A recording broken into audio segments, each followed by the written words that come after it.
જય માતાજી મિત્રો, હું છું મુકેશ મહારાજ। આજે શ્રાદ્ધ પક્ષમાં આપણી સમક્ષ ઉપસ્થિત થઈ અને આપણા જે પૂર્વજો, આપણા જે પિતૃઓથી આપણી જે નારાજગી થકી આપણને થતી સંઘર્ષ, આપણને થતી પીડા, આપણને થતા જે દોષ છે એનો એક સરળ ઉપાય લઈને આપણને અર્પણ કરવા આજે ઉપસ્થિત થયો છું।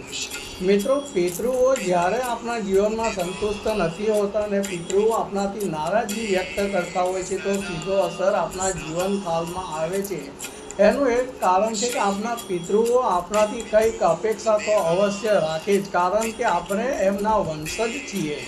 મિત્રો, પિતૃઓને રાજી અને સંતુષ્ટ કરવા માટેનો એક આ ખૂબ જ સરળ ઉપાય હું આપણને અર્પણ કરું છું। આપને કેવલ આપના ઘરમાં એક નિવેદ તૈયાર કરવાનો છે। દાળ ભાત શાક જે રસોઈ આપણે બનાવીએ છીએ, પણ વધારે